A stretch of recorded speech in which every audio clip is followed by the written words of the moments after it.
44 días de guerra. Un alto el fuego que prometía una salida, unas negociaciones que parecían el principio del fin. Y entonces, en cuestión de horas, todo colapsó. El estrecho de Hormuz está bloqueado. El petróleo superó los $100 por barril y el mundo entero está mirando un corredor de 34 kilómetros de ancho con la respiración contenida. Esto no es una escalada más. Esto es el punto en que la guerra dejó de ser solo un conflicto entre países y se convirtió en una amenaza directa a la economía global. Y aquí es donde todo cambia. Pero para entender el peso real de lo que está ocurriendo hoy, necesitas entender cómo llegamos hasta aquí. Porque lo que pasó este fin de semana en Islamabad no fue simplemente el fracaso de una negociación. Fue la detonación de una cadena de consecuencias que nadie logró detener a tiempo. Las conversaciones entre Estados Unidos e Irán en Pakistán llevaban 21 horas seguidas. El vicepresidente J. D. Vance en persona, el funcionario de mayor rango en negociar directamente con Irán en casi medio siglo. Sobre la mesa, 6 puntos concretos, claros, directos. Cese total del enriquecimiento de uranio, desmantelamiento de instalaciones nucleares clave, entrega del material ya enriquecido, marco de paz regional más amplio, fin al financiamiento de proxies terroristas y apertura del estrecho de Hormuz sin cobro de peajes. 21 horas. Sin acuerdo, la delegación iraní regresó a Teherán con el papel en la mano y sin firma. Y lo que vino después ocurrió con una velocidad que tomó por sorpresa incluso a los analistas más experimentados. Trump anunció el bloqueo total. No una advertencia, no una postura negociadora. Un bloqueo naval operacional e inmediato sobre el Golfo de Omán y el Mar Arábigo, al este del estrecho de Hormuz. El Comando Central de Estados Unidos emitió un aviso, navegantes, que no dejaba margen de interpretación. Cualquier embarcación que entre o salga del área bloqueada sin autorización previa podrá ser interceptada. Todos los buques, independientemente de la bandera. Sin excepciones, nadie esperaba que la respuesta llegara tan rápido y tan contundente. Y aquí entra el primer giro que pocos estaban viendo venir. Mientras el bloqueo se anunciaba, 2 petroleros vinculados a Irán, el Aurora y el New Future, abandonaron el Golfo Pérsico a través del estrecho de Hormuz, pocas horas antes de la entrada en vigor de las restricciones. Un movimiento acelerado para asegurar exportaciones antes de que cerrara la ventana. Que hayan salido justo a tiempo no es casualidad, es la señal de que en Teherán había quienes sabían exactamente lo que se venía. Pero el escape de 2 petroleros es lo de menos frente a la magnitud de lo que está en juego. El estrecho de Hormuz canaliza aproximadamente el 20% del petróleo mundial. Cada barril que sale de Arabia Saudita, de los Emiratos Árabes Unidos, de Kuwait, de Irak, pasa por ahí.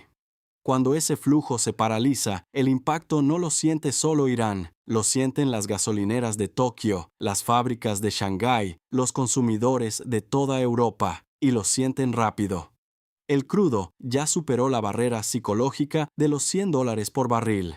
El presidente del Parlamento iraní no dejó pasar la oportunidad y publicó en redes los precios de la gasolina en Washington con un mensaje que pretendía ser amenazante. Disfruten de los precios actuales en las gasolineras. Pronto añorarán la gasolina a $4 o $5. Es bravuconería. Pero la bravuconería basada en una realidad. El bloqueo tiene costos para todos, incluidos los que lo imponen. Ahora imagina esto. 15 buques de guerra estadounidenses ya desplegados en la zona. Un portaaviones, varios destructores con misiles guiados, un buque de asalto anfibio, helicópteros para operaciones de abordaje, capacidad para redirigir buques comerciales a zonas de espera controladas por la Armada. Y además, bombarderos estratégicos B-52 reposicionados en caso de que Trump autorice una nueva campaña de ataques contra Irán.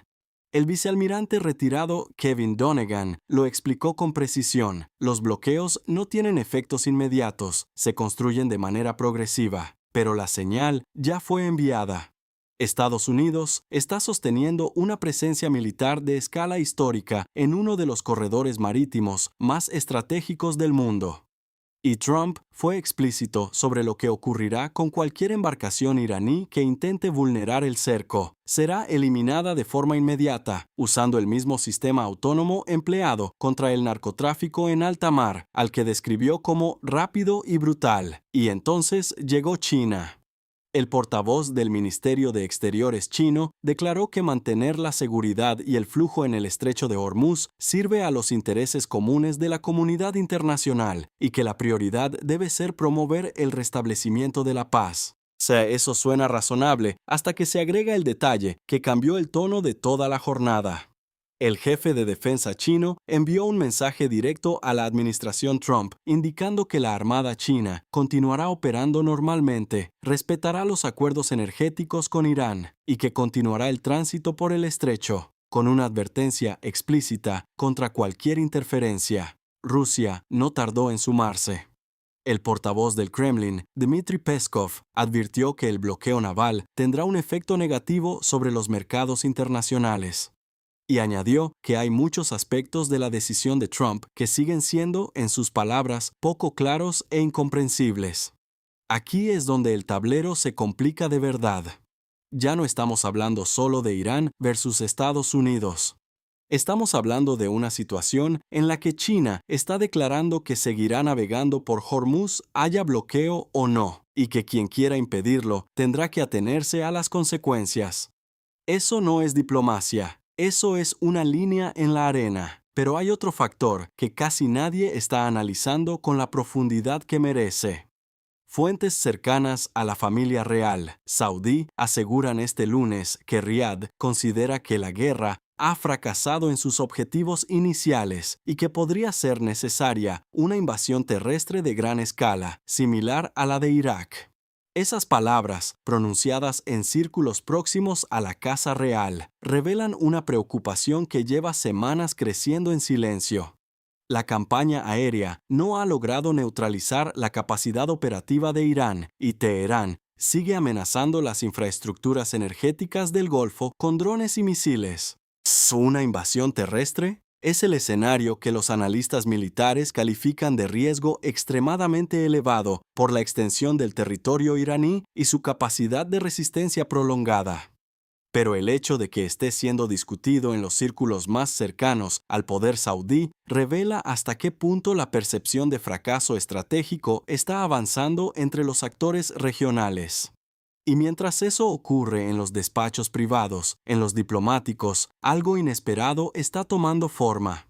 Fuentes iraníes filtran que altos funcionarios del régimen estarían analizando la posibilidad de abandonar el enriquecimiento de uranio como concesión para avanzar hacia un acuerdo de paz. Lo que J. de Vance identificó como la principal razón del colapso de las negociaciones en Islamabad podría estar siendo reconsiderado en Teherán. ¿Es real? ¿Es una maniobra táctica para ganar tiempo? Eso es exactamente lo que nadie puede saber con certeza en este momento. Lo que sí se puede decir es que las conversaciones no terminaron de forma definitiva. Fuentes del gobierno pakistaní afirmaron que las negociaciones atraviesan un punto muerto, pero no han concluido. Ambas partes habrían acordado la mayoría de los puntos, solo quedan uno o dos pendientes.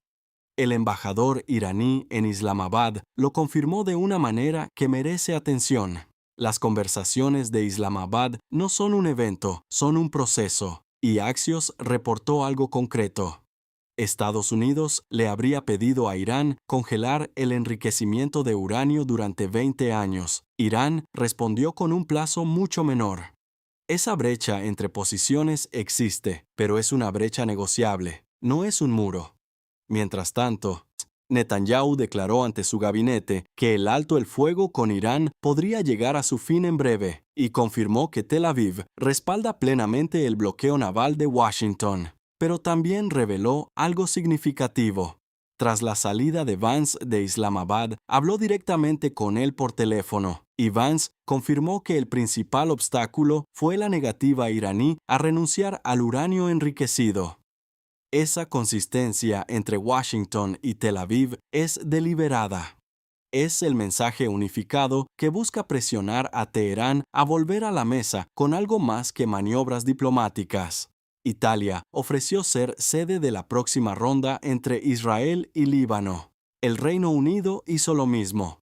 Trump dijo que no sabe si habrá una segunda ronda de negociaciones y añadió, con esa frialdad calculada que lo caracteriza, que le da igual si regresan o no.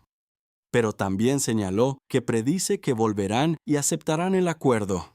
El mundo está en bloqueo, el petróleo está disparado. 15 buques de guerra patrullan uno de los corredores más críticos de la economía global. China advierte que seguirá navegando. Arabia Saudita habla en privado de invasión terrestre. Irán mueve sus fichas entre amenazas públicas y concesiones filtradas. Y Trump, con el pulgar cerca del botón de los B-52, dice que quiere todo o nada. La gran pregunta ya no es si esto volverá a escalar. La pregunta es cuántas horas quedan antes de que alguien tome una decisión de la que no haya vuelta atrás. Porque hay algo que este momento histórico revela con una claridad brutal. El estrecho de Hormuz nunca fue solo una ruta marítima. Fue, durante décadas, el símbolo de una amenaza que todos preferían no ejecutar. La palanca que Irán agitaba para recordarle al mundo el costo de atacarlo. La carta que nadie se atrevía a confiscar, porque hacerlo significaba aceptar que el tablero completo tendría que reordenarse. Pues bien, esa carta ya está sobre la mesa. Y no la puso Irán. La puso Trump, y ahora cada actor, desde Beijing hasta Riad, desde Moscú hasta Roma, tiene que decidir qué hace con esa realidad. China dice que seguirá navegando.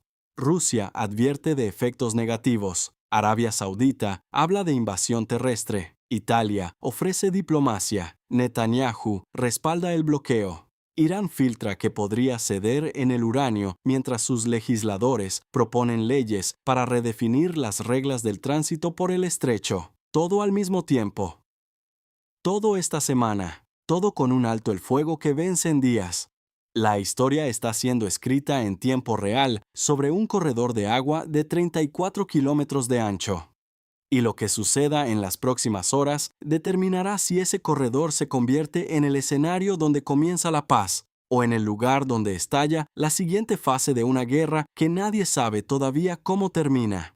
Pero más allá de la urgencia inmediata, este momento obliga a hacer una pregunta que incomoda a todos los actores involucrados. ¿Cuál es el modelo de Oriente Medio que emerge del otro lado de todo esto? Porque las guerras eventualmente terminan. Los bloqueos eventualmente se levantan o se vuelven permanentes. Los acuerdos se firman o se abandona la idea de firmarlos. Y cuando el polvo se asiente, lo que quedará no será solo el mapa de quién ganó, qué territorio o qué instalación fue destruida. Lo que quedará será la respuesta a una pregunta más profunda. ¿Puede Irán existir como potencia regional sin un programa nuclear que le dé peso en la negociación? ¿Puede el régimen de la República Islámica sobrevivir la combinación de una derrota militar significativa, un colapso económico en curso y una población que ya salió a las calles en enero por el valor de su moneda? ¿Puede Estados Unidos mantener un bloqueo de Hormuz con China, declarando que seguirá navegando sin que eso derive en una confrontación directa entre las dos mayores potencias militares del mundo? Ninguna de esas preguntas tiene respuesta esta noche. Pero todas ellas se están haciendo en este momento, en las salas de situación más importantes del planeta. Y el tiempo que queda para darles respuesta se está acabando. El alto el fuego vence la próxima semana. Los B-52 están reposicionados. 15 buques de guerra patrullan las aguas. Y Trump dice que quiere todo o nada. Eso es lo que está en juego sobre un corredor de 34 kilómetros, y el mundo entero espera ver quién parpadea primero.